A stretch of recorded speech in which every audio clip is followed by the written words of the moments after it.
டாஸ்மாக் கடைகளில் பாட்டிலுக்கு 10 ரூபாய் அதிகமாக வாங்குவதாக புகார்கள் எழுந்த நிலையில் கூடுதல் விலைக்கு மது விற்பனை செய்யும் பணியாளர்கள் மீது ஒழுங்கு நடவடிக்கை எடுக்கப்படும் என டாஸ்மாக் நிர்வாகம் எச்சரிக்கை விடுத்துள்ளது.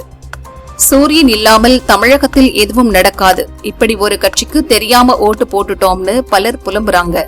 திமுக தோல்விக்கு தலைவர் என்ற முறையில் நானே பொறுப்பேற்கிறேன். எம்எல்ஏக்களை ரெசார்ட்டுகளில் தங்க வைக்க வேண்டிய பயம் திமுகவுக்கு இல்லை என மாவட்ட செயலாளர் கூட்டத்தில் திமுக தலைவர் ஸ்டாலின் பேசினார். தமிழக முதல்வர் விஜய் அறிவிப்பின்படி சேலத்தில் சிங்கப்பெண் சிறப்பு படையை மாநகர போலீஸ் கமிஷனர் அனில் குமார் கிரி துவக்கி வைத்தார். தேர்தல் தோல்வி குறித்து தொண்டர்கள் கருத்து சொல்வதற்காக தனி இணையதளம் தொடங்கப்படும் என திமுக தலைவர் ஸ்டாலின் கூறியுள்ளார். எதிர்பார்க்கும் மாற்றங்கள் குறித்தும் கருத்து சொல்லலாம் என பேசியுள்ளார். டெல்லி செங்கோட்டையில் கடந்த ஆண்டு நிகழ்த்தப்பட்ட கார் குண்டுவெடிப்பு தொடர்பாக 10 பேர் மீது 7500 பக்க குற்றப்பத்திரிகை பட்டியாலா ஹவுஸ் கோர்ட்டில் என்ஐஏ தாக்கல் செய்துள்ளது.